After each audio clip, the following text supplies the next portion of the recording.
All right, everyone, we're gonna go ahead and get started.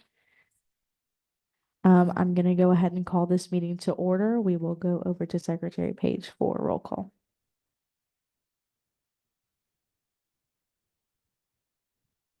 All right. Chief Justice Adams, Present. Senator Orjaka, Senator Hamilton, Senator Coburn, Senator Andrews, Senator Adam, Senator Beville, Senator Okafor, Senator Meyer, Senator Kirkby, Present. Senator Otiocha, Senator Campbell, Senator Crispley, Senator Kelly, Senator Parchman, Here.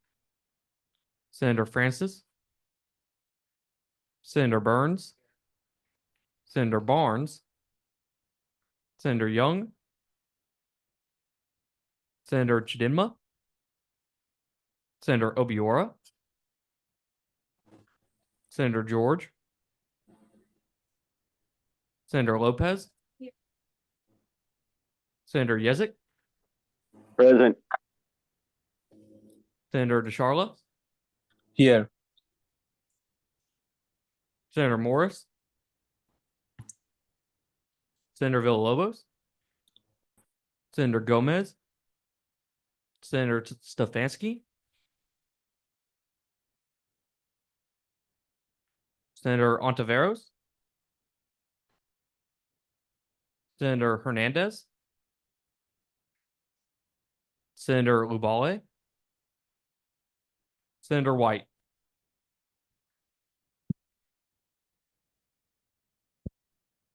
All right, we are going to move on to the approval of the minutes. We will start with the March 4th minutes. I sent these out along with the agenda today.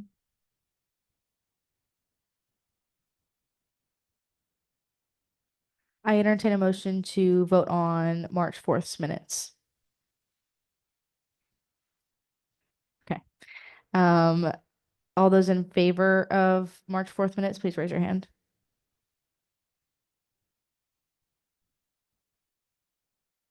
Okay, you can lower your hands. All those opposed to March 4th's minutes, please raise your hand. All those abstaining to last week's March 4th minutes, please raise your hand. Okay, those have passed. We are now going to move on to the March 11th minutes. I also sent these out along with the agenda. I entertain a motion to vote on March 11th minutes. Okay, all those in favor of the March 11th minutes, please raise your hand. Okay, thank you. You can lower your hands. All those opposed to the March 11th minutes, please raise your hand. Okay, all those abstaining to March 11th minutes, please raise your hand. Okay, both of those have passed. So, with that being said, we will move on to open forum. Is anyone here for open forum? Okay, seeing none, we'll move on to speakers podium. I would like to introduce McKenna Cato, Assistant Director for Residence Life, and Andy Pettee, Associate Vice President and Dean of Students.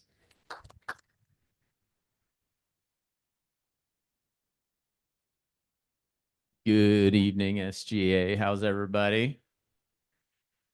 Living the dream. 6-7 weeks left in the semester.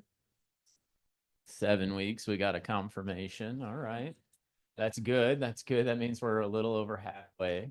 We're rocking and rolling. Again, my name is Andy Pettee. I'm the Associate Vice President for Student Success, and I have with me a fantastic colleague.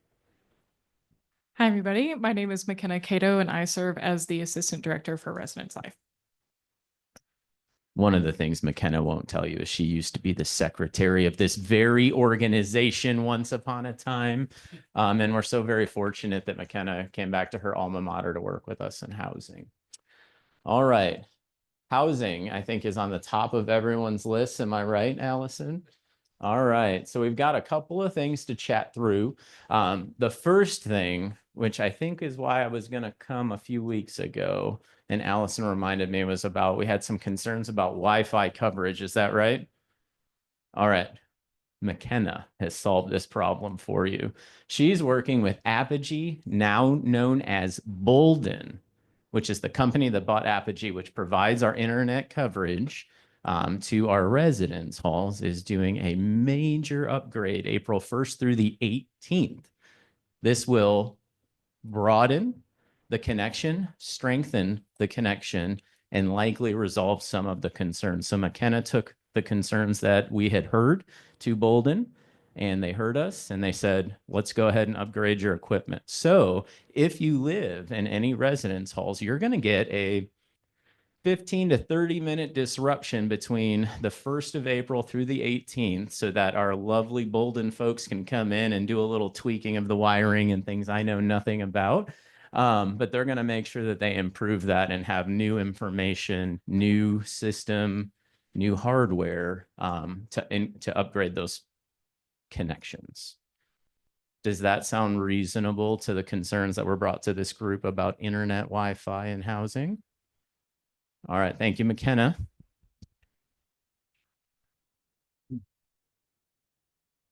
You don't get off that easy.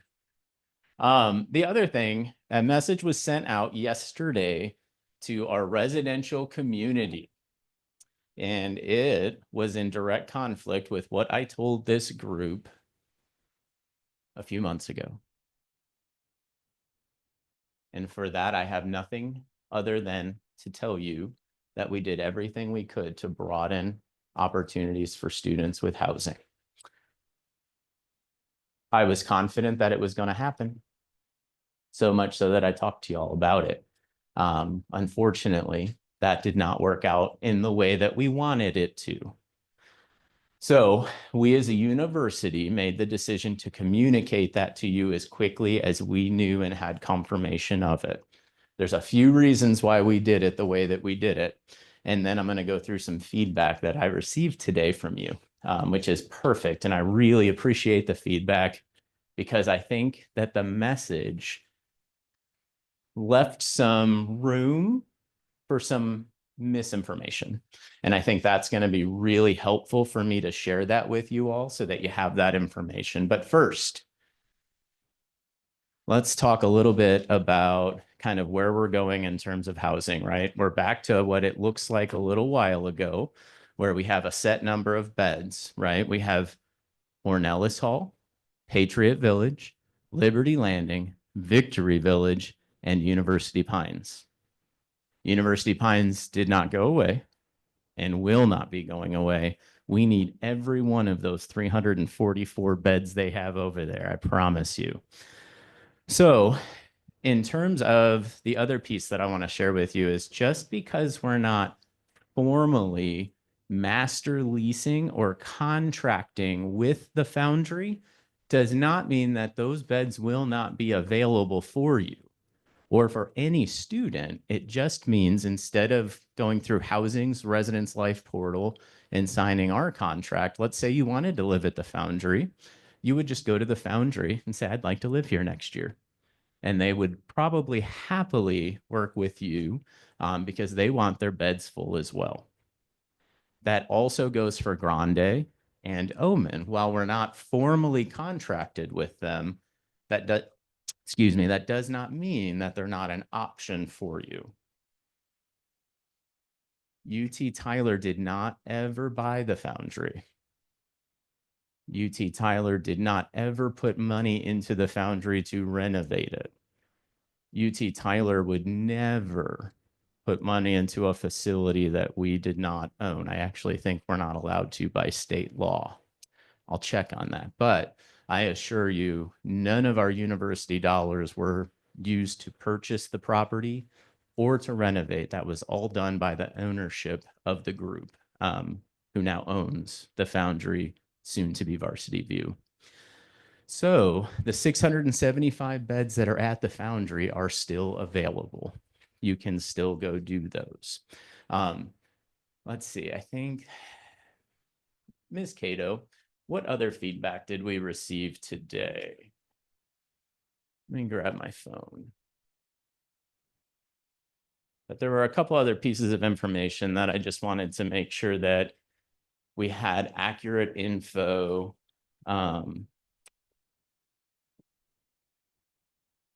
Before. Okay. So while McKenna's checking into that, the reasons that we sent out the message were, one, to get it out to you as quickly as we possibly could. I know as much as I want to house each and every one of you, I can't. A university can never house everybody. We have done everything we can to work with y'all to make it as seamless as possible. And so to let you know now is going to help you so that we don't wait until July to say, that's not going to happen, right? I want you to know now.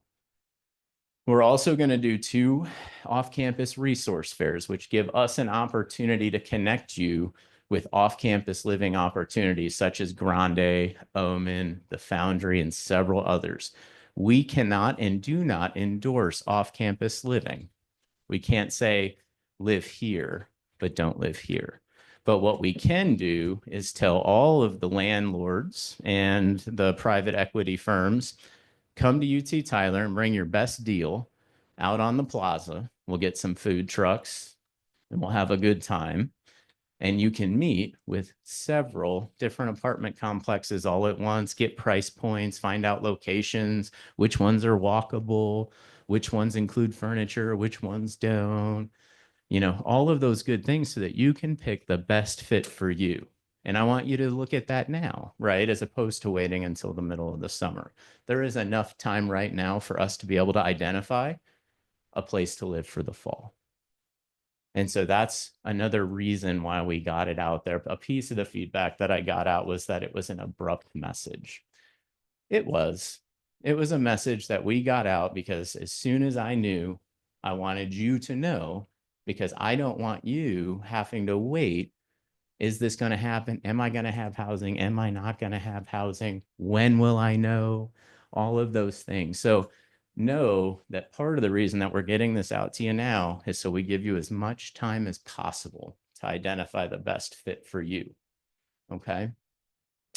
Another question that we got that is very relevant and something that I think you all have heard me talk about, which is I cannot afford to live off campus. I would strongly recommend that you have a conversation with the Office of Financial Aid to figure out what options are available, if any, and then start looking at what other options, right? I know a lot of students who live in apartments and they have a roommate, right?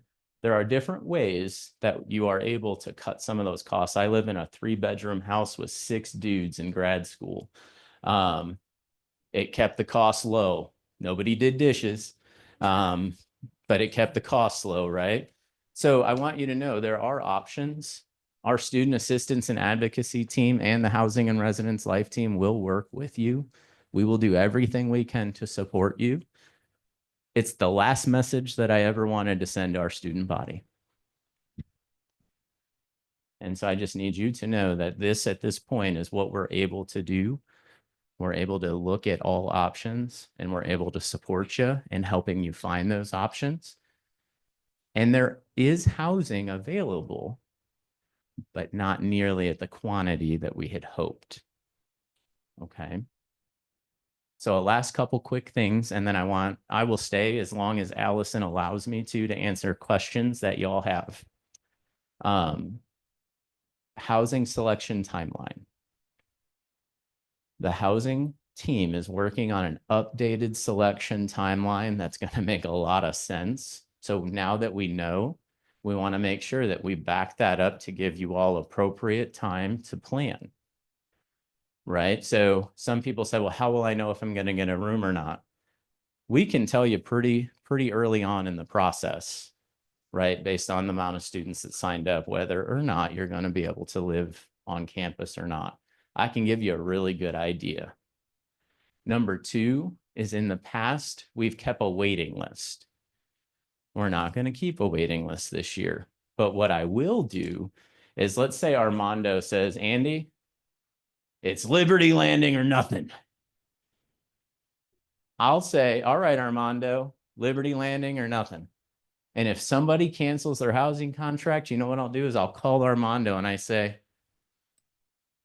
a Hail Mary happened and I've got a space for you in Liberty, right? So it's okay that you want to say, well, I'm going to stay on this interested list. And I don't know where Armando is from, but maybe Armando's close to a brother or mom or dad or a cousin or aunt and uncle, and he's willing to roll the dice, but he's got a backup plan, right? So that interested list is not a backup plan. That is, I definitely want to live on campus. If something opens up, you give me a call. But I wouldn't ever want you to bank on that interested party list, because really you're just telling me if something opens up, I'll definitely take it. And often what happens with that interested party list is within the first week of school, we have between a 2 and 3% no-show rate, which means 2 to 3% of our students who come here in the fall that live on campus do not show up. And many of you who live on campus know we call you an annoying amount of times all summer, making sure you're going to come. And so once we have those open spaces, we then call people. And we might say, Armando, I don't have a single in Liberty, but I got a quad in Victory. Do you want to live with these 3 other dudes? And Armando might say, no way. Or he might say, yeah, that sounds really good. I don't want to have to, drive from somewhere, right? Okay. I think that hit all the main feedback points, questions, but again, UT Tyler did not buy the foundry. UT Tyler did not use resources to remodel the foundry. University Pines is very much still in play and will be in play. And we will do everything we can to help you find on or off campus housing. So with that, Allison, I'm going to open up the door to questions. Yes, ma'am.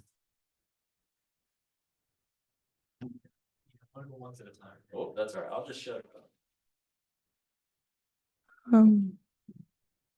Yes, I just had a question regarding priority. So like with housing, now that we only have the 5 complexes, I might know that it goes freshmen are guaranteed housing, or if not, how are we prioritizing who is going to get housing and who isn't?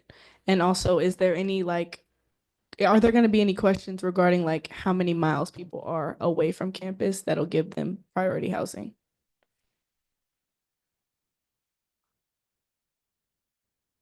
So that was a really good question and a little loaded. And so I'm going to break it into a couple questions.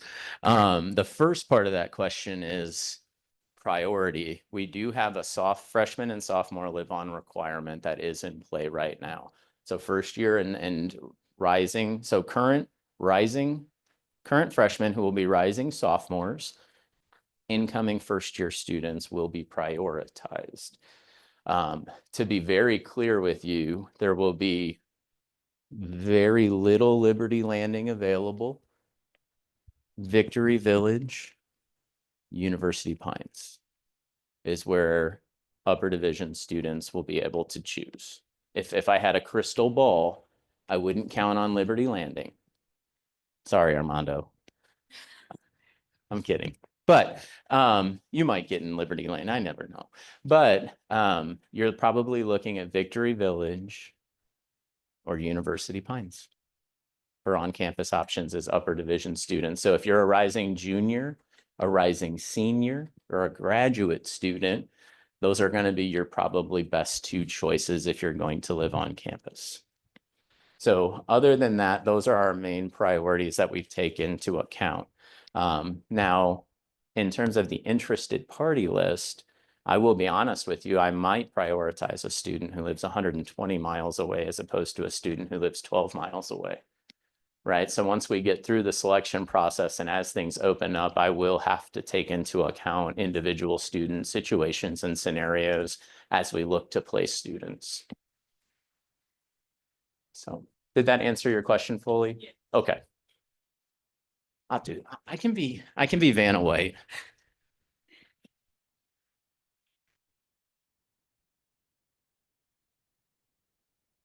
Okafor. I have two questions. In terms of UT Tyler attaining additional housing, has there been any measures for that? And my second question is in terms of the nursing communities who have priority for housing, would that still be established for next year? All right, so the first question was about, can you give me the taste of it again? I focused on the nursing. Has UT Tyler made any efforts to attain additional housing? Yes, we have made a lot of attempts. I'll be honest with you, the biggest challenge that we do have in terms of looking at off-campus housing opportunities is the market is very expensive. And so when we look at any property, right, we won't pick one today, but property A, right, when we approach property A, they've got to cover their overhead, right? And I'll be really honest with you, our standard of living on campus is higher than off campus in terms of RAs, live on staff, things like that, right? And so then we even have a little bit more overhead. And so when we look at these properties, we have to look and figure out, how do we just not lose money, right? The plan with Foundry, Grande, and Omen, we knew we weren't going to make money. And that's really the issue, is even breaking even right now is very, very difficult given the current market.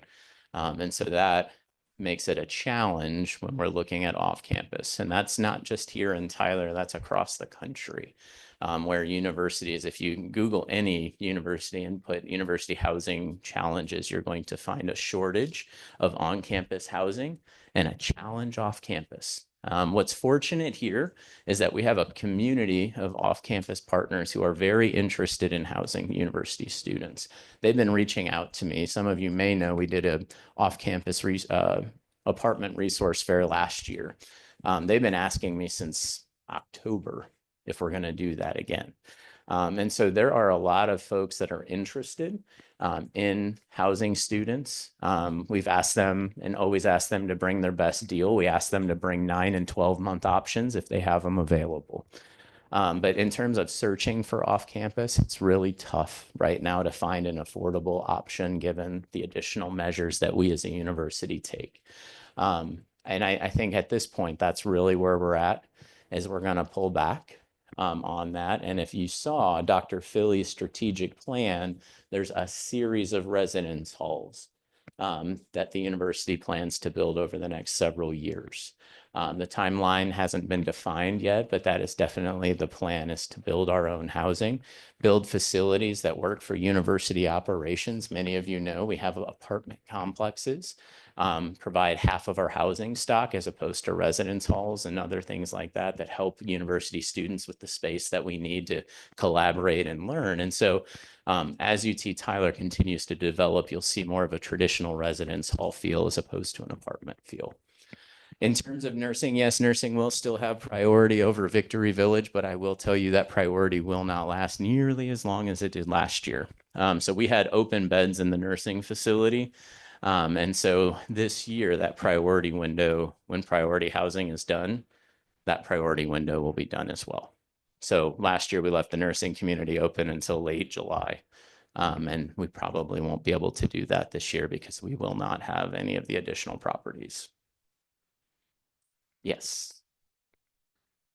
I'm sorry, I've got to give you the mic so our online friends can hear. Senator Lubale, I have a comment and a question. I know, like, regarding to what you said about UT Tyler didn't put any money into the renovations that were happening at Varsity View. I don't know if I was the only student, but those of us that went to the open houses, there were several RAs that worked there that said out of their own mouths to us that they put in $9 to $10 million. So if that is not what happened, how did they obtain that information, I guess is my question, or why would they say something like that if that isn't what happened? And my second question is, in the future, can we just expect, can future UT Tyler students expect that it will only be freshman/sophomore housing available, considering that each freshman incoming class has just gotten larger and larger? Can we just expect it to be freshman housing only available? So for the time being, let me go. So the RA comment, happy to talk with the RAs. The $9 to $10 million investment was not UT Tyler's investment, but it was the folks that bought it, which is the Eden Company. They're the ones that are putting the $9 to $10 million in renovation in, not UT Tyler. So that is an accurate number. It was 9 to 10 million, but it was the Eden companies that was putting in the renovations and the private company that owns it. I want everybody to stay on campus. I think that is a challenge right now. If I could build 3 residence halls right now, I would. The cost of even building is pretty expensive right now. We're looking at anywhere between 70 and $100 million per building. And so looking at that and making it cost effective as well are not things or decisions that we can make lightly.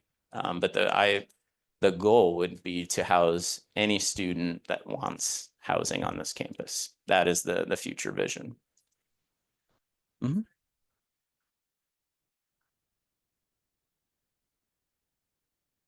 Thank you, Allison. Senator Lubale again. I'm sorry, I'm not trying to come off hostile, Dean Pettee. I guess I'm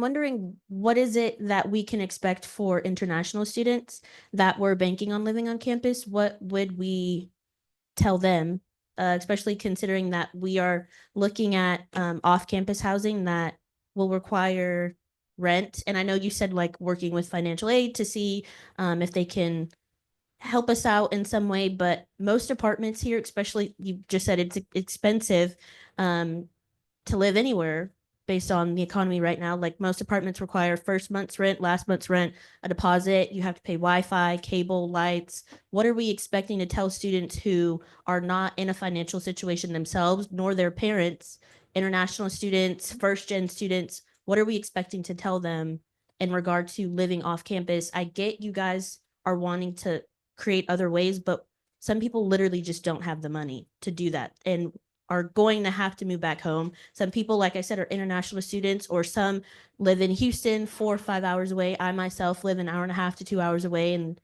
I don't have the money to do that. So what are we expecting to tell these students who were banking on living on campus that are now not going to have anywhere to stay because they don't have the money?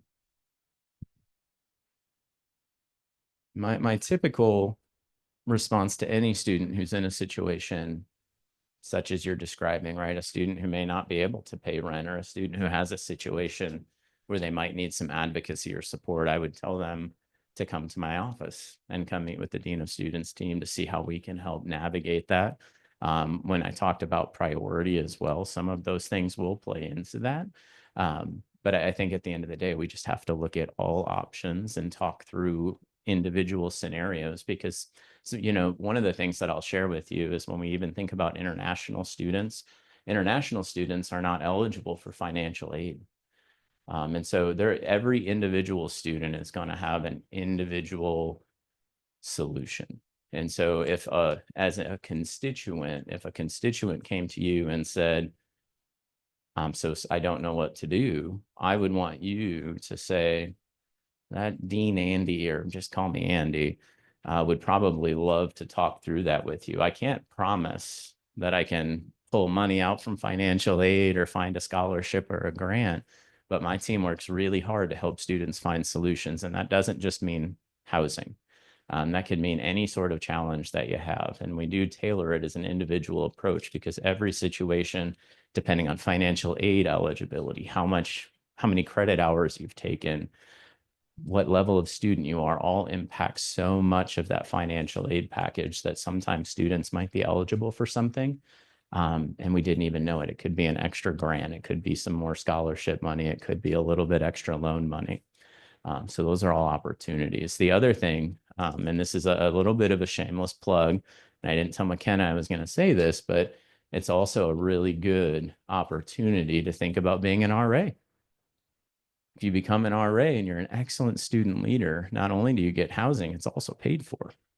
And so that's a strategy that I would always encourage a student. And I know many of you are, I'm looking at many of your faces right now, and you're already overcommitted as it is. But thinking about all of those different opportunities and avenues for you to be able to fund that would be another opportunity. But I would say have somebody come see me if a constituent comes to you with that concern, and we will work with them as best as we can. Yeah, no, it's okay. I'm not sure if you're able to say this, but is there a specific reason as to why freshmen and rising sophomores are deemed as priority? Because I've worked in the housing office myself, housing and res life for like 2 academic years, and there was never a concrete reason as to why.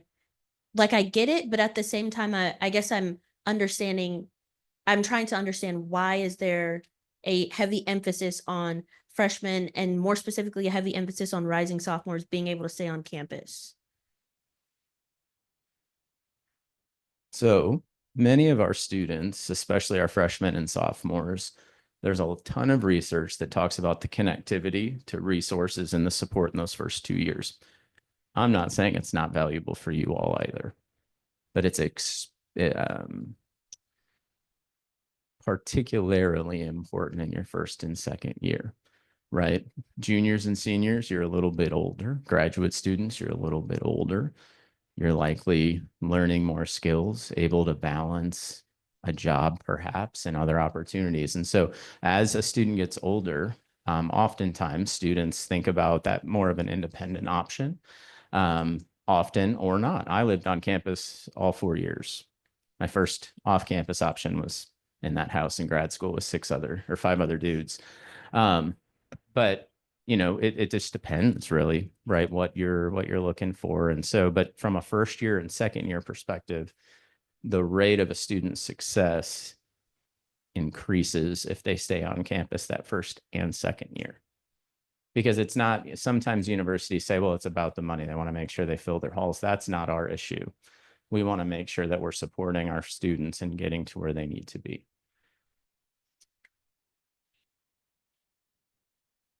Senator Lopez.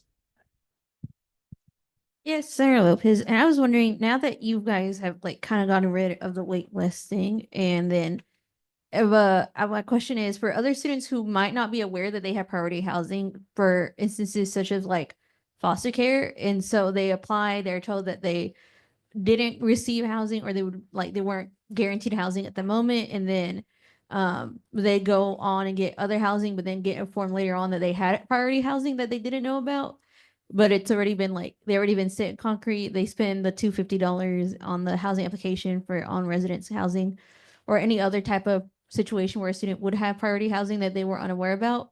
I guess my question is there a way that you guys are going to can like fasten the response time to that, to like for them to know ahead of time and not spend time trying to figure out how to find other housing, or to ensure that trying to figure.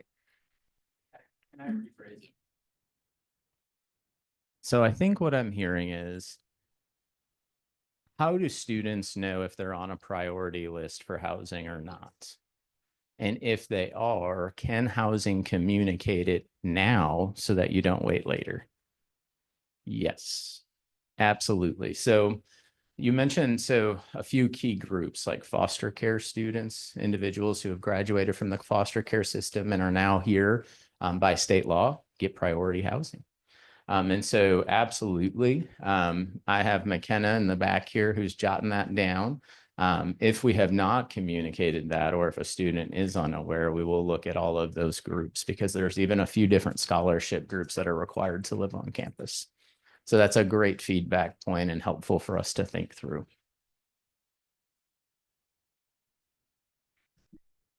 Senator White. So my question's kind of off topic a little bit, but so I work in the UC, and talking about the RA application, a reason I've not been able to apply for it is because I was told you cannot work at the UC and be an RA at the same time.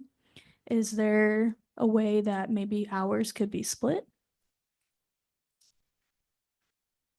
Madam Cato, do you have an answer? Well, so I was going to say something silly. So my guess is it is the 19 and a half hours, and you are required to give 19 and a half hours as an RA, and therefore you wouldn't have any other hours to give at the UC. All right. Yeah. That is a doozy. Yeah, I think at that point, I don't have a way around that rule. It's a very good rule. It's not a bad rule. So, you know, sometimes we talk a lot about choosing the experience that you want and need, right? And I love having you in the university center. That also reports to me. But sometimes you have to choose that opportunity. And as much as you do fantastic work at the welcome desk, if the RA position is calling you, you may want to go through both processes and figure out which opportunity is best for you for the upcoming year. So the question online is, does this current priority housing policy disproportionately affect transfer students? Is the percentage of transfer students in the student population reflected in on-campus housing? Hey, Dane. I think, does this current priority housing policy disproportionately affect transfer students? I don't think so, unless I'm misunderstanding your question. Is the percentage of transfer students in the student population reflected in on-campus housing? I would have to check with that, Dane. I will tell you the large majority of our transfer students do not stay with us on campus. New transfer students, I will share with you all, do get priority housing if they sign up before July 1. And that's if, of course, there's availability. So new transfer students do get that support. Dane, I'm hoping that answers your question. And if not, I'm always happy to talk with you offline or meet with you anytime. It does. Thank you. Chief of Staff Richardson, quick question related to what you were just saying. So you said transfer students do have priority when they're first incoming. Does that depend on what year they are? So if they spent 2 years at a community college and they're coming in as a junior, do they still get priority, or is it any transfer student coming in? It doesn't matter. Any transfer student. And there's a reason for that, right? The reason for a transfer student coming into the organization, meaning UT Tyler, is that they are new here. If you are transferring in July, right, we may need to look at that. Can I guarantee it? No, but yes, I am going to work a transfer student in if I can.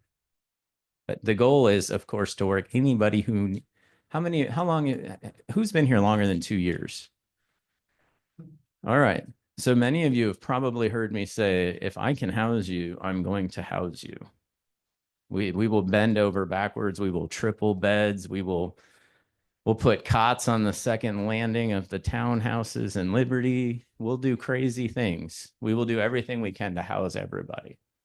So, but yes, we do new incoming transfer students because they didn't have the opportunity to sign up for housing. They're not familiar with the greater Tyler area oftentimes, for them to be able to smooth in here. We do our best to do that. All right. Well, you haven't asked one yet. You will decide, and I'll answer. Going off that question regarding transfer students, what other resources do you plan to give transfer students if you are unable to house them at that time with that time period of July 1st?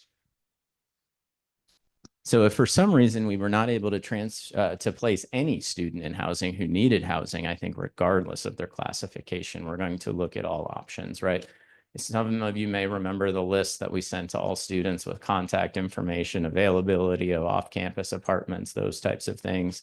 We will still be able to do that. And there are other options that our assistant director for business operations is looking at. Some of you may have heard me talk about College Pad last year, which is an online connection service to getting people to on-campus apartments. Our housing software system just bought College Pads, and we're hopeful to be able to launch it in the next 4 months, but no promises because it could take much longer. But originally, you may remember me talking that College Pads thought the Tyler market was too small. They look for larger markets like Dallas, New Orleans. But because StarRes has picked up College Pads now, universities aren't always set in large population areas. And so we're hopeful that that's going to be a tool and a resource for a growing UT Tyler. Yes. Oh, I'm sorry.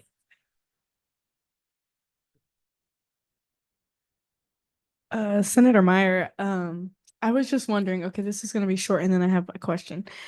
Do you have the stats of like the number of students that we are allowed to house in the 5 departments? And okay, and do you know how many students we have like at the university in general? We have 6, but yes, but on campus eligible, it's about 6,400. So we would call those boots on the ground students. Okay. And then I was wondering, I know the priority is freshman and rising sophomore, just going back to that. Is there any way there could be conversation? I don't know if this is like a state thing that you guys follow or if this is something that could be changed.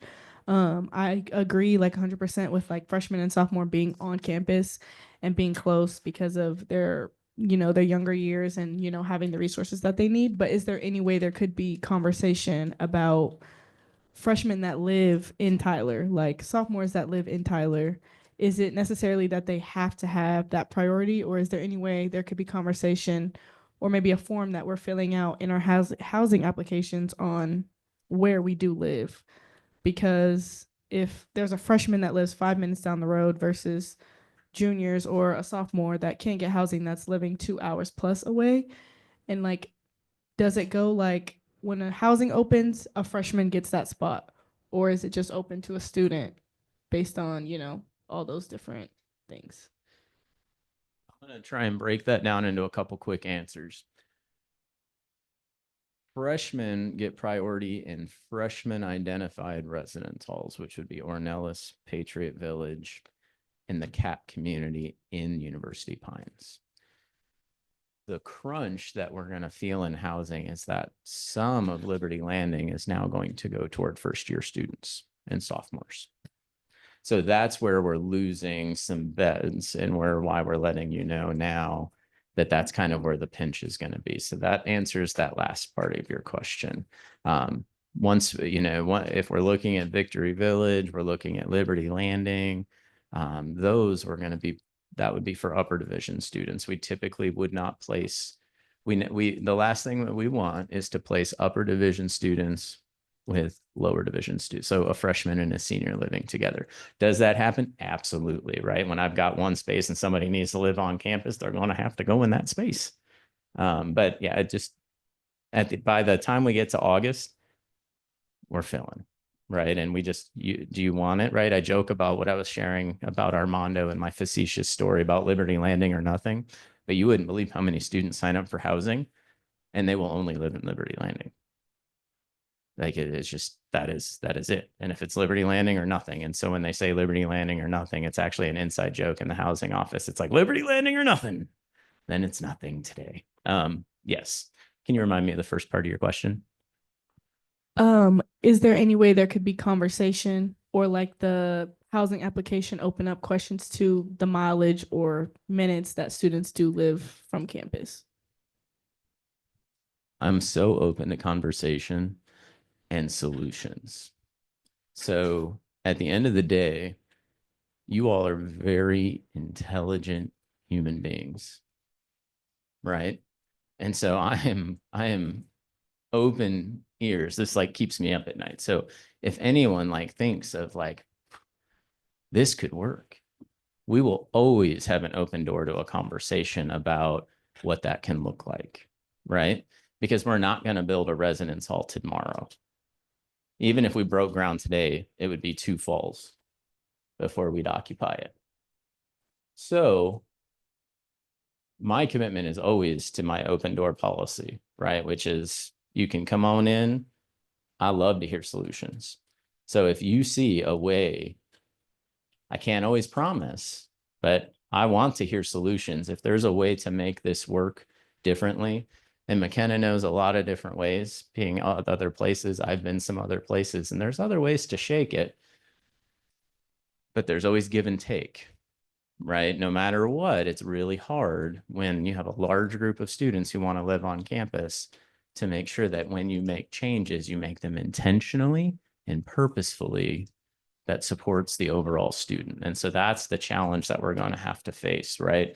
We could flip housing selection on its head, but then it'll be the same problem or same challenge, but maybe with a different student group, right? And so what we really want to look at is if you have solutions or thoughts, my door is always open to you, because if you find a better one, I'm all for it. And I would love to hear thoughts, right? That's how we can get some of this done, because it's not an easy solution. If you look at any other school, even in any school in the UT system, these are the challenges that they're facing. And so our door is always open to having a conversation about what it could look like and how we could maybe do it differently to better all of our students' opportunity and chance.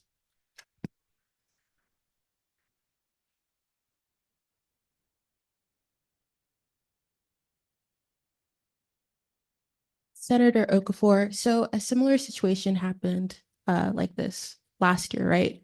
And we had the Hail Marys of Omen Hill and Grande Village and yeah, the Foundry really early last year.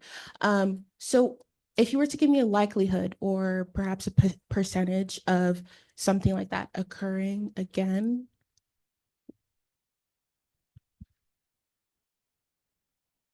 I don't have a Hail Mary here. And I'll just be very honest with you. I don't have a Hail Mary to throw at this point in terms of a different option. I wish I did. And if I thought I did, I'd tell you. I just don't think that there's another option that's going to work, right? When we talk about proximity to campus, we had students that were at Grande who I don't know their exact situation, but lost their transportation in the middle of the year, right? And so those are things that are challenging for us, right? When we look at even off-campus options, there's not too many. UT Tyler has bought the surrounding properties other than the Foundry at this time. And so there's not really anywhere else to go that would provide the on-campus feel that our students want and desire.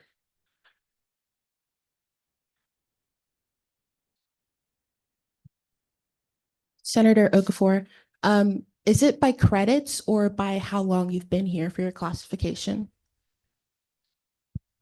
It is by credit.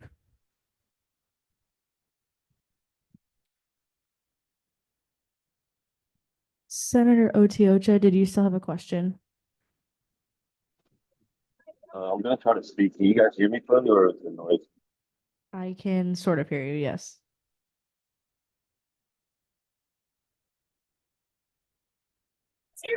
Senator Tiocha, my two questions were for Dean Pettee. From the perspective of Dean of Students, do you think this would affect current students, like retention rates, them staying with UT Tyler, and also recruiting new students to come, both current and both transfer and for oncoming freshmen? And then my second question were, how do you think this would affect student success, given that most students would be displaced off campus, which would affect them like getting to class and just being engaged? Yeah, so the first question, if I want to make sure I have it correctly, is do I feel like this is going to impact recruitment? Is that what I heard? Yeah, Yeah. recruitment, and also keeping people that are already in UT Tyler at UT Tyler. Yeah, I think when we look at the trend of retention, this housing challenge that we have has been here since before I got here 5 years ago. Retention continues to increase. We continue to grow as a campus and see more students coming in the door. So I don't necessarily see that. I also see our students as terribly resilient human beings, right? And so I feel very confident that if every student that was in this room and on Zoom needed to find an apartment complex or a townhouse or a place to live, that we could do that before August. And so I do not see that impacting retention or recruitment. And my commitment to you would be to help you do that if you're in a situation where that is a challenge to you. So.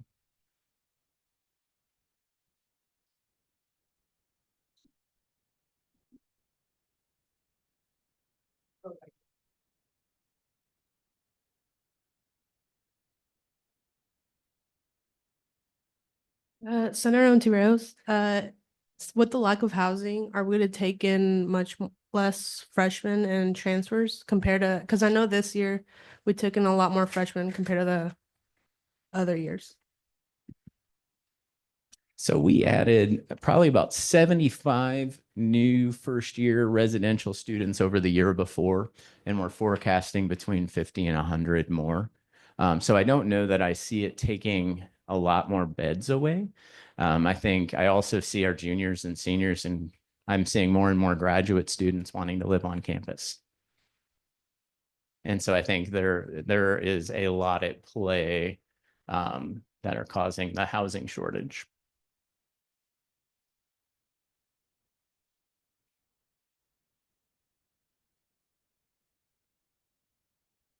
Okay, Andy, Senator Barnes, my question is more on the financial aspect, I guess, and also regards to retention. How is UT Tyler going to receive the funds to build more residential areas if students aren't able to receive an opportunity to pay for on-campus housing to begin with, which I'm assuming is contributing to our financial status and ability to increase residential areas? I think what I'm hearing is, are we going to be able to build housing in the future? Yes. That's a good question. I'm not going to get into the nitty gritty of the housing budget, but yes, we are going to be able to build housing. The cliff notes of it is that because we are a part of a system, we have the ability to borrow money at a reduced system rate. And so all of our residence halls carry what's called debt service, which is essentially like a mortgage. And so we can build a residence hall that will cost less than a full master lease of the same beds, if that makes sense.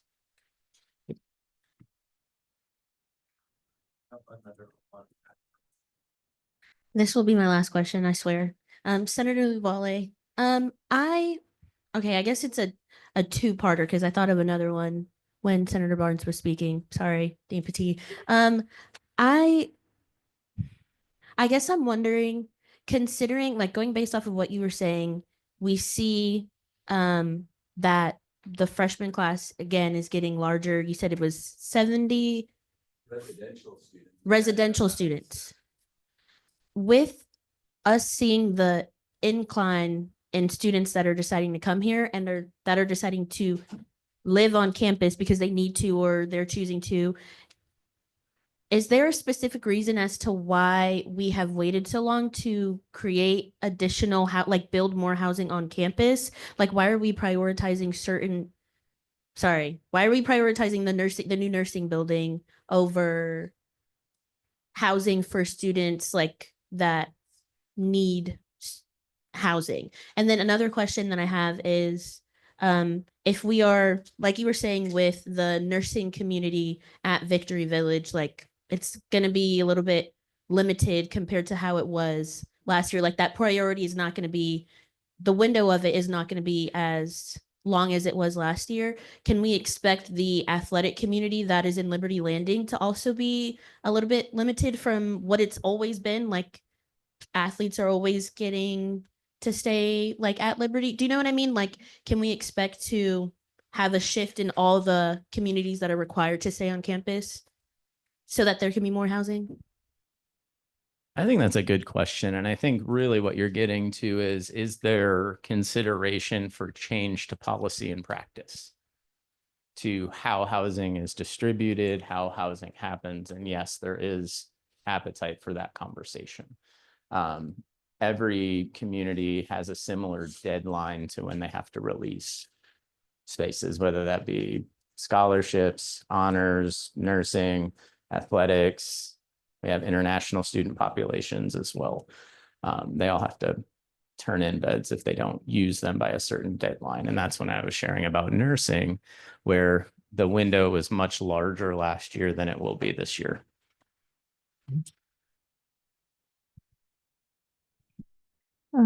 Senator Otiocha also asked, do you think this would affect student success given that students will mostly be displaced off campus? And then there's another one after this. Yeah, so I think displaced off campus is probably not the term that I would use, right? There is never going to be a guarantee that you can live on campus all 4 years, regardless of the campus, right? And so what we're letting you know is that there will not be housing on campus, and you have the opportunity now to look off campus. So you're not being displaced, you're just being told that there is not going to be enough housing for every student that wants it. And so do I think that that's going to harm student success? I do not. And then the next, would parking rates also decrease? No, the parking passes will not decrease regardless of whether you live on or off campus.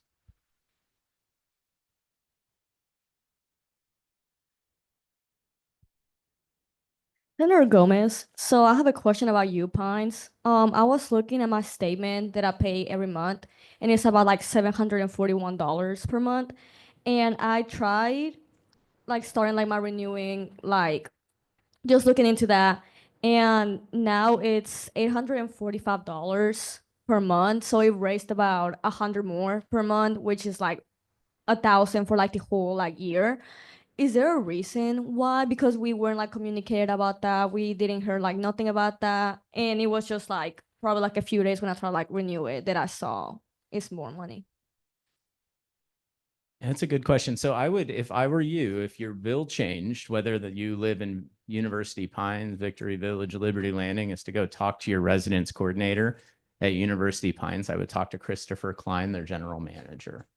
And they'll be able to talk through any student concern that you might have related to your bill. I would always recommend any constituent that comes to you.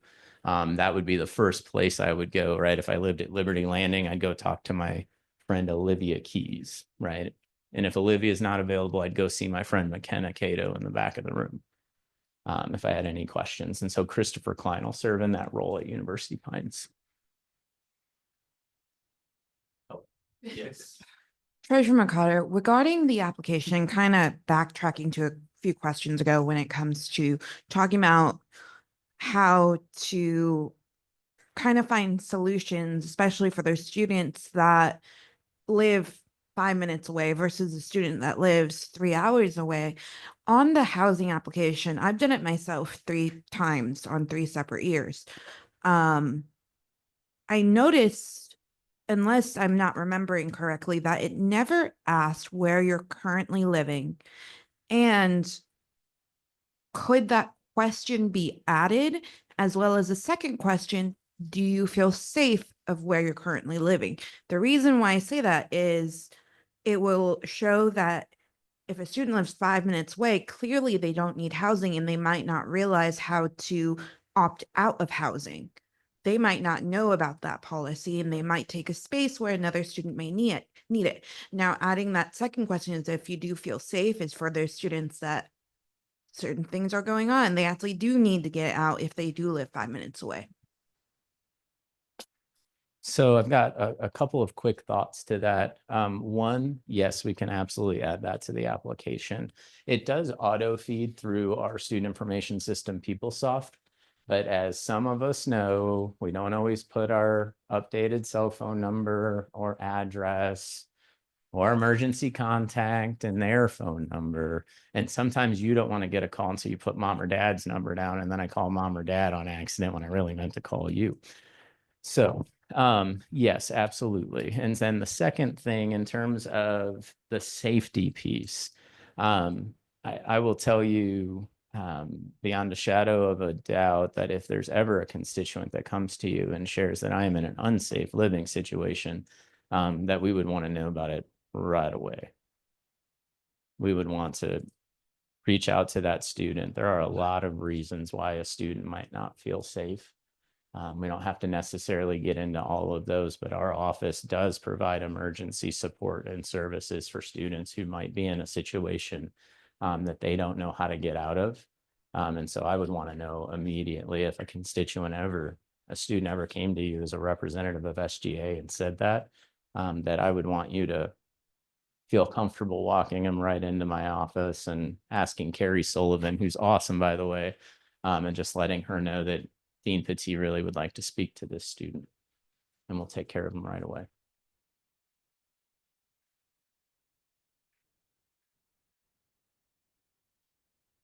I thank you all for your time this evening, and I thank you for your patience. I appreciate all of your questions. You can ask me as many questions as you'd want, and is in any way that helps you get the information that you need. You're also welcome to come to my office at any time and shut the door and share with me how you're feeling, and we'll work through it. Okay. We have thick skin. I know this is not the best situation. I know it is frustrating, and I will work with you, and my teams will work with you to get the best situation possible. So if there are challenges, I do want to know about it so that we can help out. So thank you again for your time. And if you need anything, please let us know.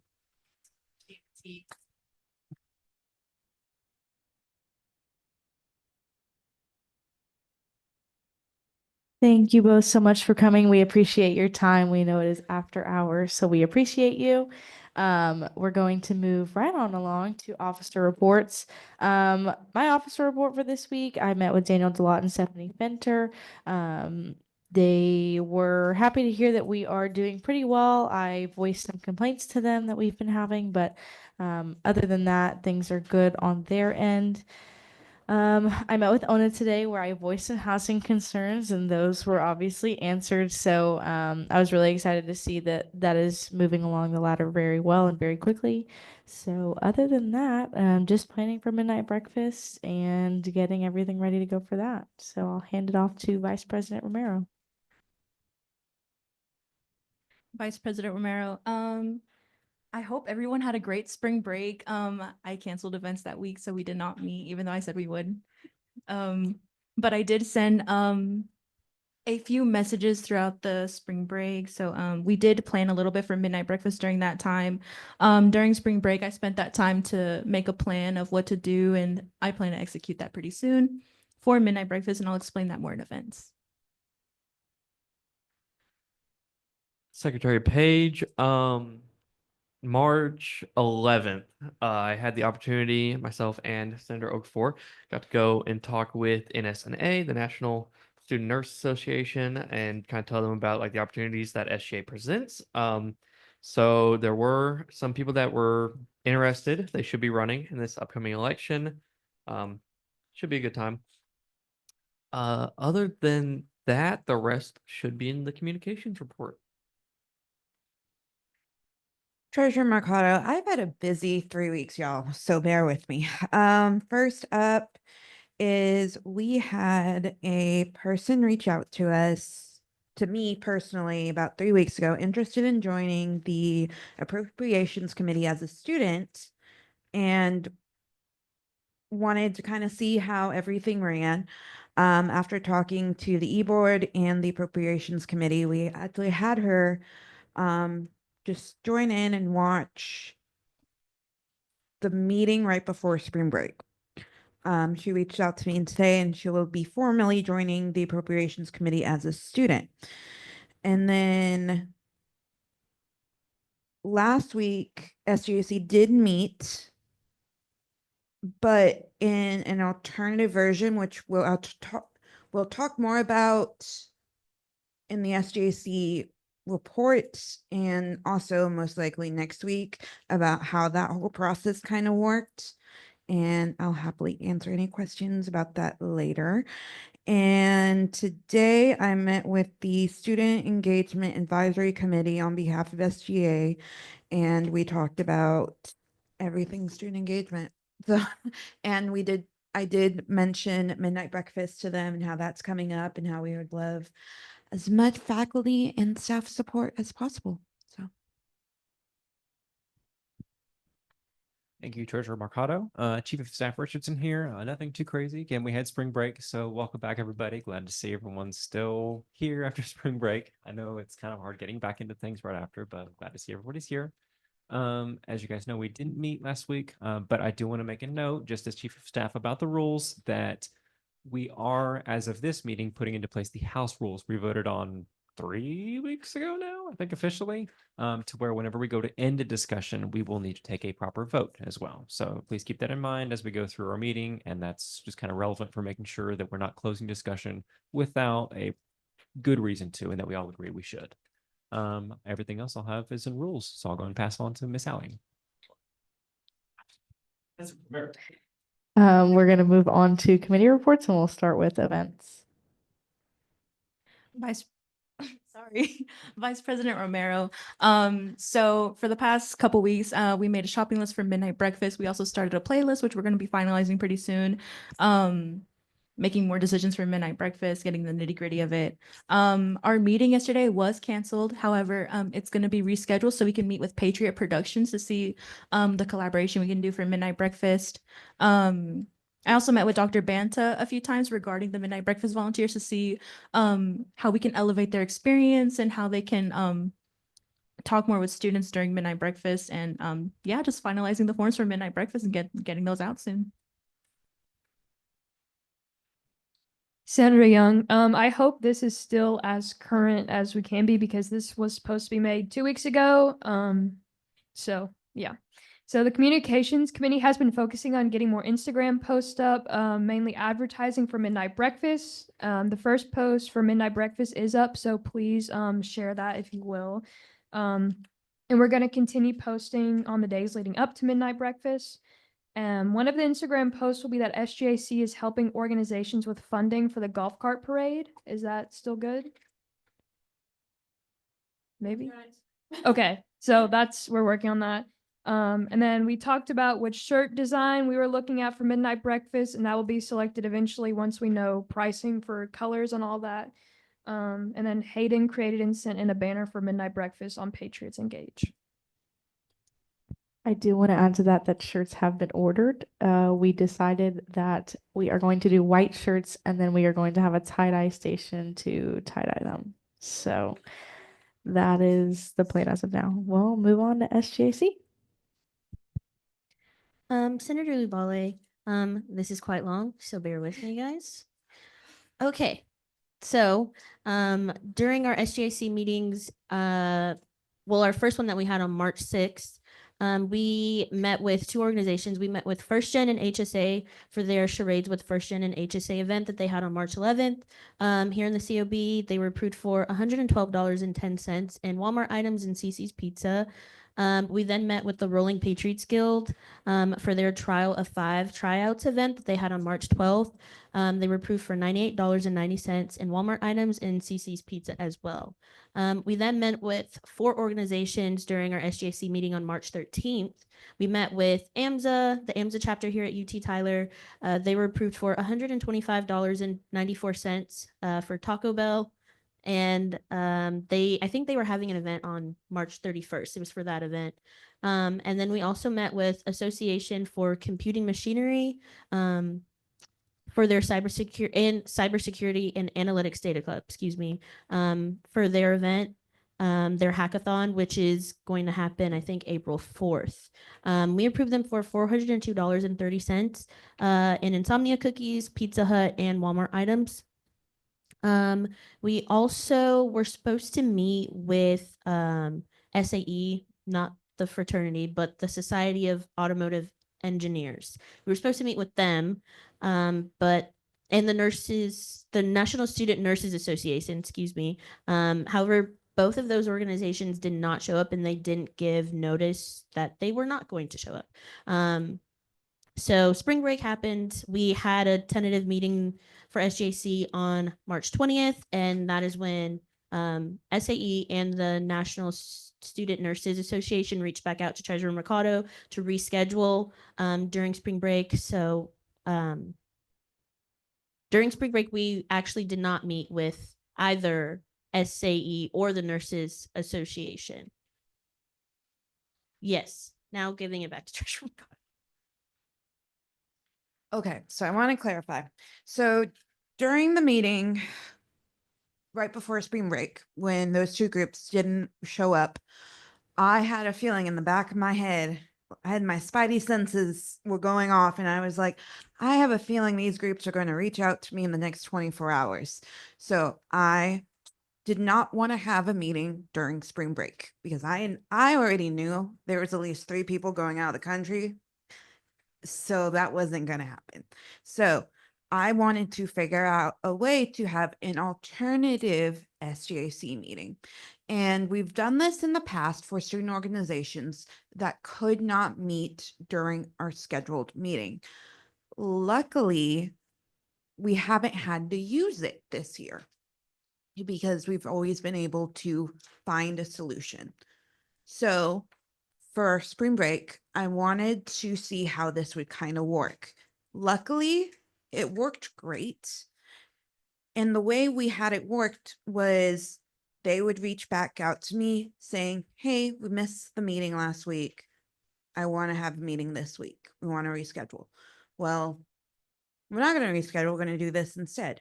You're going to send me a video with a list of answered questions that I've already prompted that are the traditional questions that we ask during any SGAC meeting.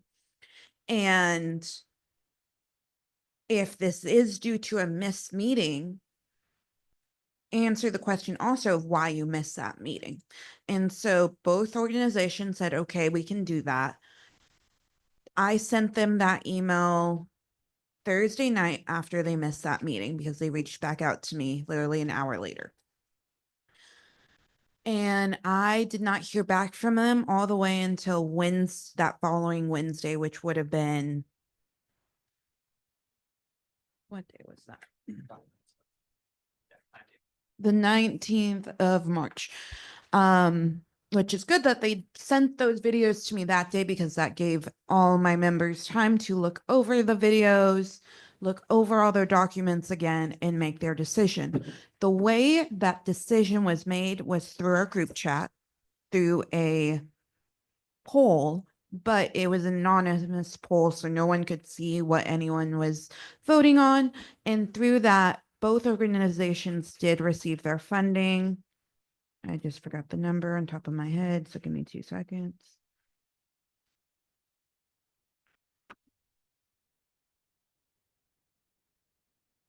So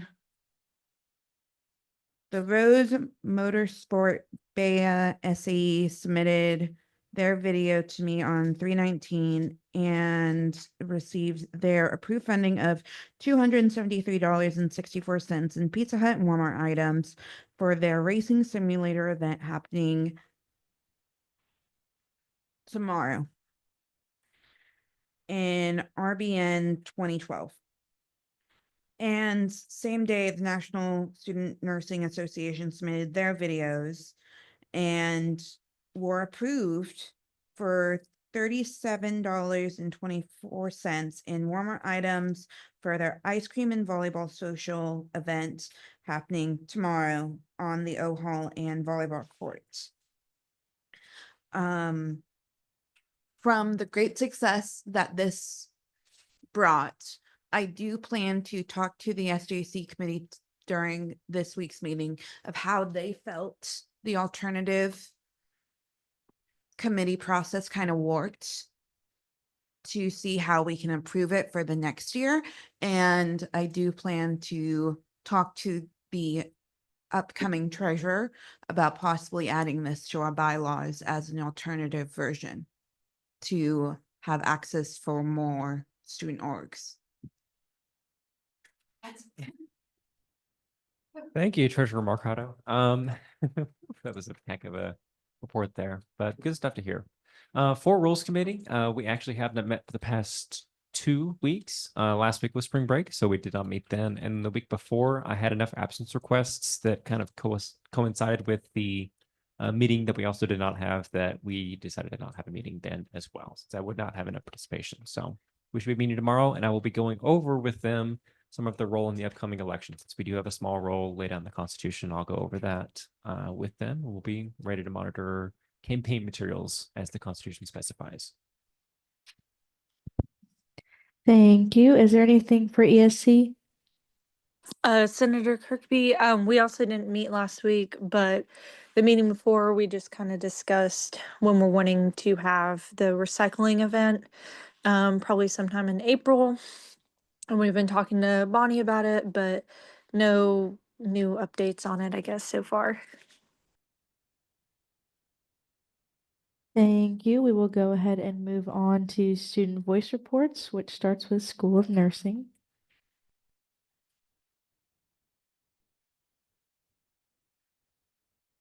Senator Okafor.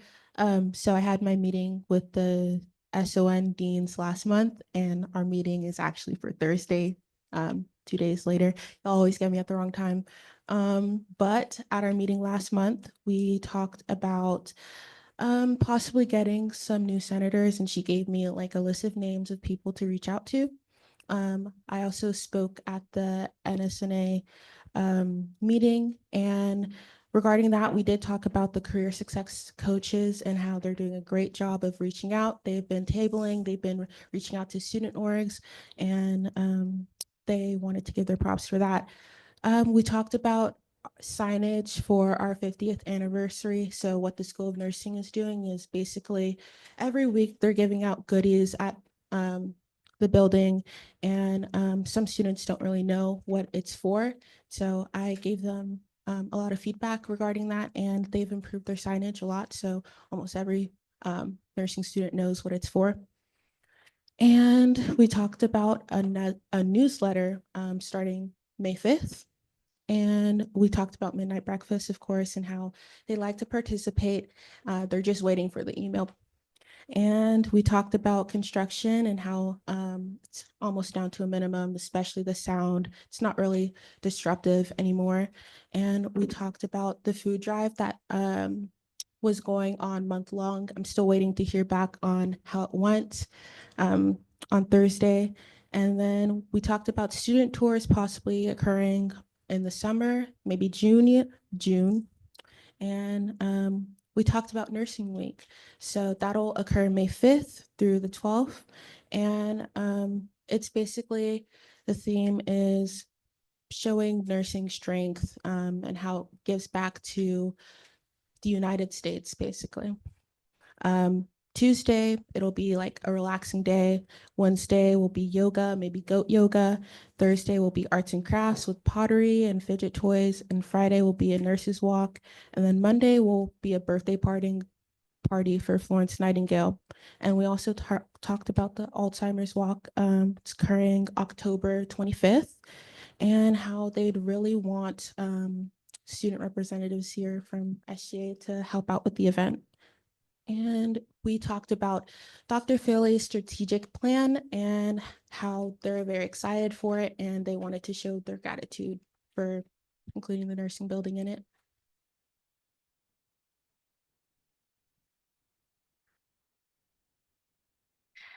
Senator Morris, did you have something to add? Yes, Senator Morris. I also wanted to let you guys know that Secretary Page and myself will be traveling to Washington, D.C. this weekend for the Student Policy Summit. We'll be going with Dr. Haas and possibly someone else, I'm not quite sure, but we'll be going as representatives for the School of Nursing for UT Tyler. University of Texas Tyler. So just wanted to add that to the report as well. Thank you, and safe travels to DC. All right, we will go ahead and move along to Fish College of Pharmacy. We'll start with Senator Kirkby if she has anything, and then I will move to Senator Otiocha. Senator Kirkby, so 2 weeks ago, around that time, we were undergoing the accreditation process for the pharmacy school. And our dean was very busy with that. So I really wasn't able to talk to her one-on-one. I did send her an email. I haven't heard back yet. Usually they do the accreditation once every 3 to 4 years. So they were working on all that. So I was unable to talk to her, but if Senator Oyucha has something to add to that, then go for it. Okay, I'm going to go ahead and read Senator Otiocha's report. So, pharmacy students are doing okay right now. We are looking forward to the last few weeks of school to get a mental break over the summer.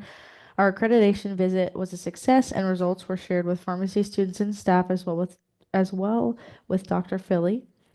Senator Otiocha has been working on recruiting for pharmacy students alongside our Office of Student Affairs and Recruitment. Hearing the situation with housing now, it does suck that I will now have to reach out to admitted students that plan on utilizing campus housing of the current situation, as that was one of the advantage points we used. I fear this may affect willingness to remain committed to Tyler, but will do my part of sharing with my fellow constituents. I met with our dean and will schedule a meeting with SGA executives to discuss potentially doing senator tabling event, a little different, maybe a field day so pharmacy students get some fun in their lives. My constituents were informed that one of my goals is to have more participation from pharmacy students, so I personally will drag as many students with me as I can for homecoming week as our schedule allows. The week prior to spring break, I was actually able to bring 2 students with me to SGA, but unfortunately the meeting was canceled and they escaped. However, I'm looking forward to having a full Senate for the Fish College of Pharmacy. Thank you, Senator Otiocha. All right, we will move on to School of Health Professions. Okay, so I had a meeting with the committee 2 weeks ago, and everything seems to be on track for Public Health Week. Last week in the group meet, I sent a reminder out about the photo contest, so I hope everyone got a chance to participate. Overall, I just wanted to remind everyone that April 7th through the 13th is National Public Health Week, and there are lots of events going on. So there is a information page attached to the UT Tyler website. I believe this link was sent out in the campus news email sent last week. Thank you. Thank you. All right, we'll move into old business. Does anyone have anything to add for old business? I motion to have a home. I entertain a motion to talk about homecoming. Okay. So I wanted to open this discussion really to talk about homecoming and what if y'all as senators wanted to participate in all of the different events as SGA, or if y'all are going to participate with other organizations, because we need to know like now, because things are due literally this week. So can we actually put up the homecoming schedule real fast, Allie, if you don't mind? Yeah. No, it's not just the parade. There's like other things. Yeah. So the first one, was it? So the first one is Wednesday. I'll call it lunchtime. 12 to 2 is the golf cart parade. Who is interested in participating in decorating a golf cart for that day? Okay, so we have interests. Okay. Next one is I think it's a tailgate. Yeah. The crawfish boil on Saturday. Do we want to tailgate? Who is Informal show of hands, who would be willing to tailgate?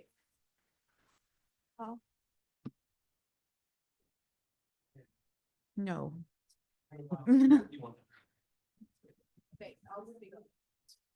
Okay, so if we were to tailgate, you could bring cornhole, board games, things like that.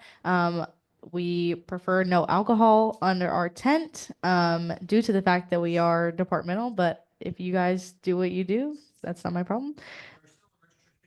Yes. So university funds, not alcohol, but as long as you stay within the policy. Okay, so with y'all's money, y'all can do what you want. But make sure if we do tailgate, you are, watching your actions, things like that. We are representing Student Government Association, so we are representing all students. But we would love to see you tailgate. We would love to see us have a tent.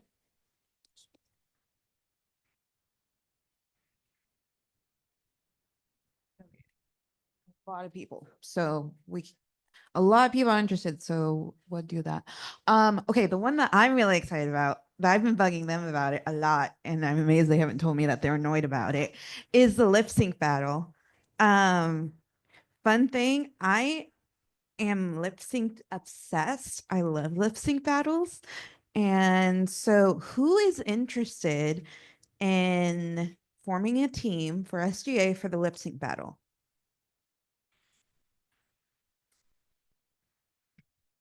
Hi guys, I'm actually in Zeta, Senator Meyer. Please sign up.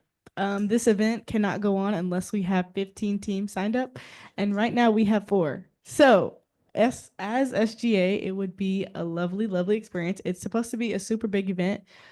Usually it is hosted just by Zeta, but now we're opening up to like all school, and I know that the UT Tyler is also helping and putting money in, and we have a lot of fun fundraisers and prizes and different little things, and also you're supporting a great cause.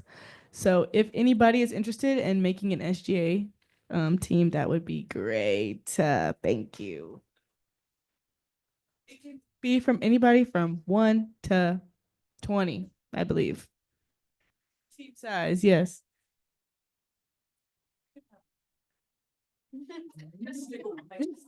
So good. Anyone interested in forming a team? Come on, guys.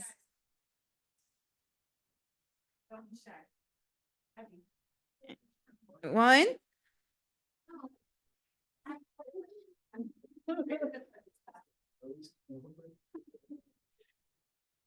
Senator Lubale, I do not want to be on a team, but I was wondering, can we still show up to support? Like, do we have to? I will support. Yes, if we do not want to create a team, it would be very lovely if we could all show up. It'll be really fun. I think the teams are going to get into it. So yeah, I think there's gonna be food trucks, there's gonna be things like that. So it'll be a fun event overall.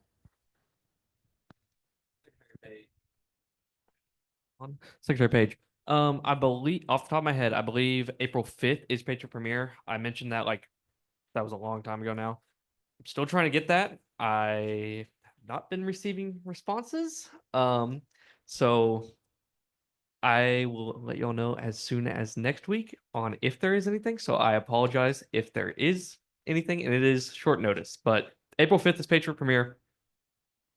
I'll be talking to Josh after this. So yeah.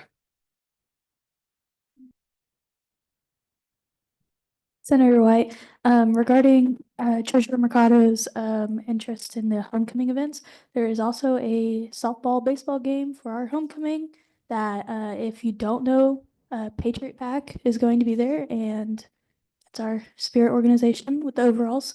So if you're interested in that too for SGA, that might be a good opportunity to get more spirit involved. Absolutely.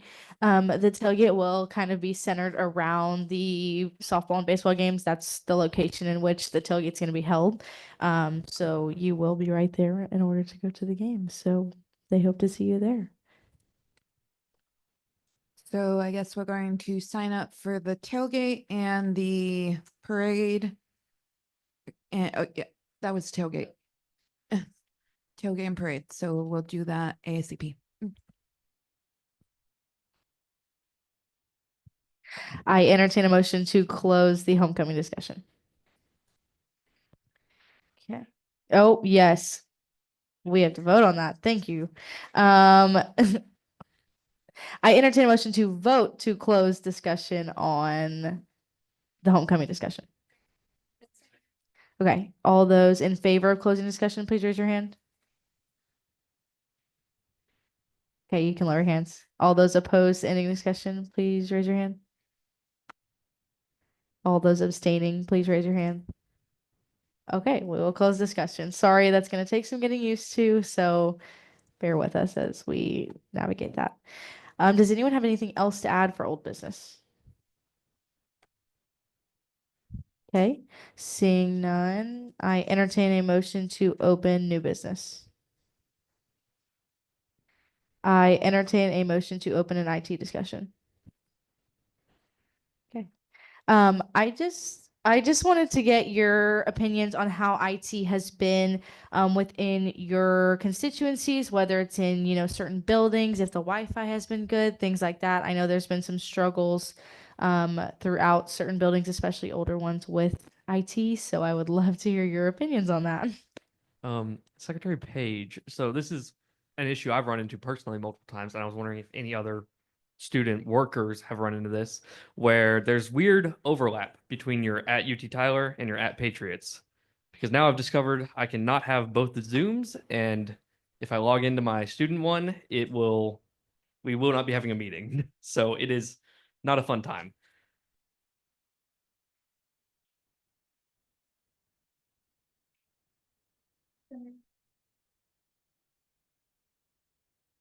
Senator White. I always have issues in the UC every single day. Sometimes it'll work for 15 minutes, and then sometimes it won't work for an hour, and I have to switch back and forth between secure air and Patriot air. And one thing that's really been bothering me in most of the buildings on campus that I've noticed is every single time, even if I literally close my computer and open it back up right away, I have to log in and redo the whole I agree to terms.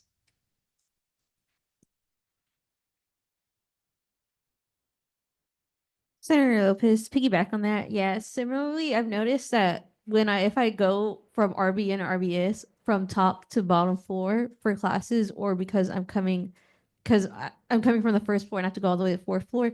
If I connect myself to the Wi-Fi, it disconnects instantly when I'm up on the fourth floor and I have to do it again. And then if I'm moving from one building to another building, I have to redo it again. And then sometimes I do it and then it just disconnects immediately and then I have to do it over again. I appreciate that feedback because I have not experienced it.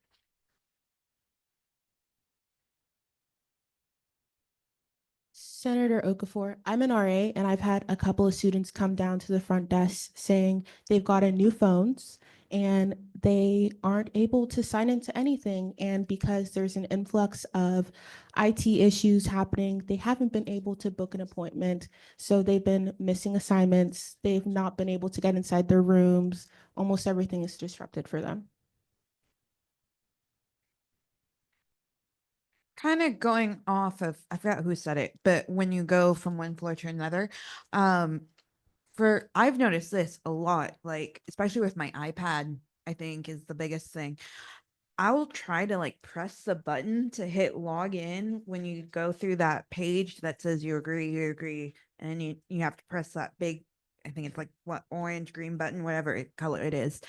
It has like a delay. I don't know if it's just me, but you like press it and then you wait and you're still on the screen. And then you press it again, you're still on the screen. It's so weird. Thank you.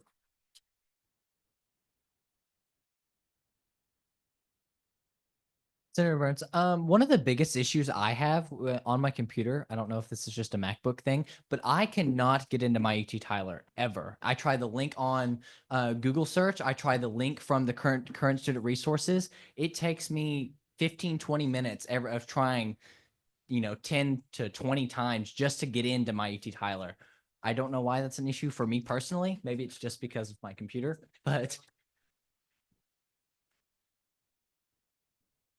Just for students.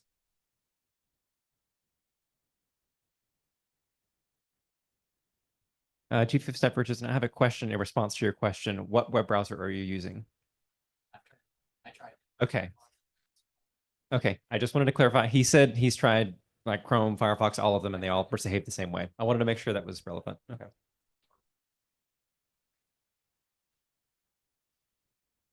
Senator Lopez, for one of my constituents, when they came back this year, and they tried to log into the school Wi-Fi, I do not know if it's their provider or like issue with the Wi-Fi in their cell phone provider, as they have Metro by T-Mobile, but essentially the Wi-Fi does not work for them at all. Like they have to rely on their cellular data to like if they want to get receive like messages and stuff like that. It will not connect. They've tried like they've done both Secure Air, Patriot Air. They turned it on and off, and it just won't function.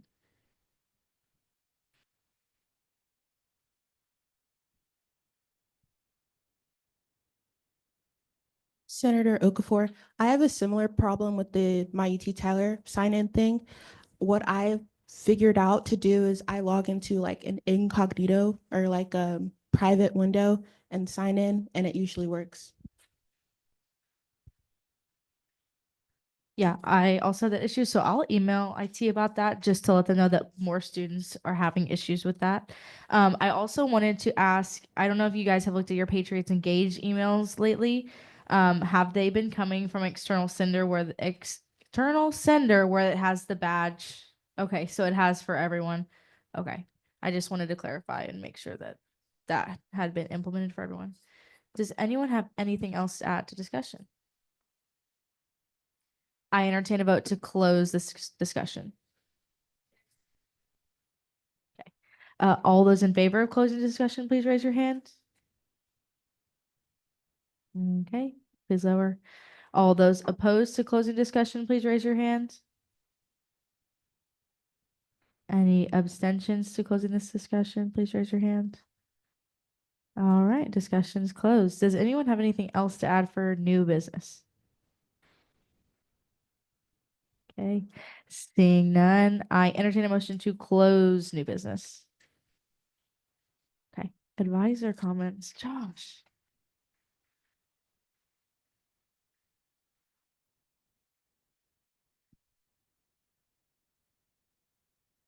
All right. A lot of good information. I know y'all spent a lot of time with our speakers podium. I know it sounds like there's a lot of frustration given what was communicated. I know that I do agree with Dean Pettee. You know, we are doing our best to support every student the best we can with the resources we have. And I know as we continue to grow, it is good to see in the master plan that was briefly shared a few weeks ago that housing is on top of the priority. And so I think it's good that we've got leadership that is focused on it and trying to quickly address it as fast as we can. I do know that, you know, the week before spring break, we did not meet quorum. That would have been a great opportunity to learn a lot more about those plans because we had a guest speaker come in who was going to break that down. And so hopefully we're able to reschedule her and we can dive a little bit more on the long-term plan specifically as it relates to housing.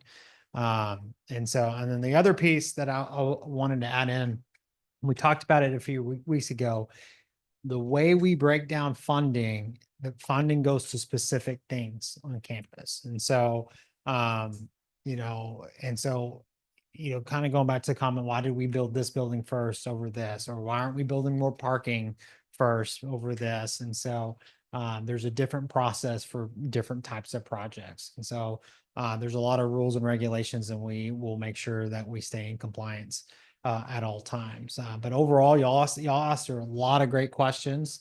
I think y'all did a good job of asking questions on behalf of constituents, not necessarily be on your own. And that's what's really important. The other announcement, I don't know if I heard it correctly or if I heard it, but officer elections begin at midnight and will conclude on Friday this Friday at 5 p.m. And so the website will be updated overnight. to reflect that sample ballot. And so I just confirmed and checked everything on our end, and we should be good to go. So every student should receive an email starting at midnight. And as a reminder, please encourage students, do not share their link. Every link is customizable to them. And so candidates, don't post your link because once it's used, it expires. So if there's any issues, have students email me, and I'm happy to address that. And then I'm excited to see y'all participate in homecoming. I think there's a lot of, hopefully y'all go check out the full list of events. There's a lot of activities going on with a lot of major changes taking place on Friday and Saturday. So I'm excited for y'all to check that out and give us some good feedback on that. Other than that, I feel like I'm forgetting something. I'm more of a question. And so Vice President Romero mentioned it. Faculty Senate was invited. Was anybody else invited for midnight breakfast?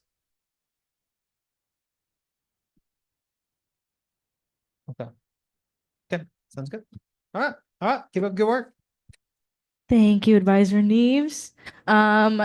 Moving on to announcements. Midnight breakfast is Tuesday, April 8th from 10 to 12. A little bit earlier for you guys and a little bit later. So it is a required event. You are required to be there. If you cannot be there for some reason, make sure that the reason is valid. I know a lot of people have tests the next day. Unfortunately, kind of is what it is.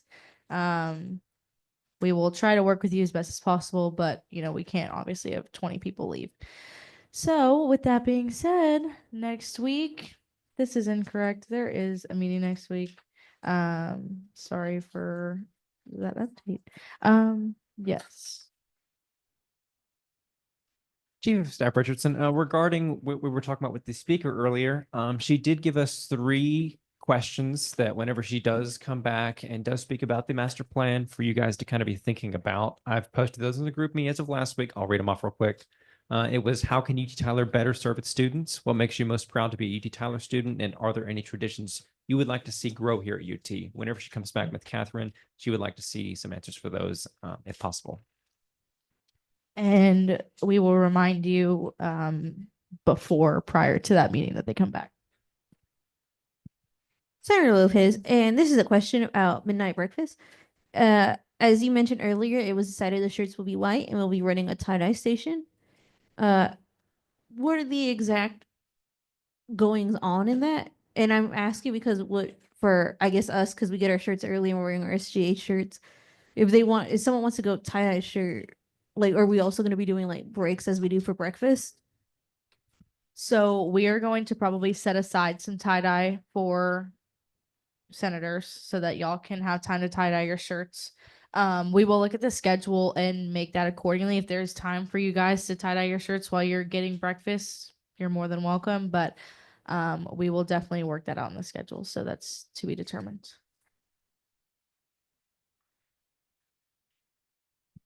Chief of Staff Richardson, on that topic as well, it's likely that we will have a lot of extra time for you guys since we have so many extra hands these last 2 midnight breakfasts, which is awesome. Thank you so much to administration for providing that extra help to us. So it is highly likely that you will be done at your station early since we already have an excess of people. If you get done with your station early, just text or let know whoever is in charge of that station or an e-board member, and we'll be like, yep, you're good to just go and do whatever. At that point, you can go and tie-dye or do food. And like she said, if it's kind of time on time, whenever you're eating or any extra time after that, we'll have some space for you to do tie-dye, and we'll save some for you as well. All right. If there are no more announcements, next week we have a meeting. I entertain a motion to adjourn. Oh, they're gonna be sitting all night.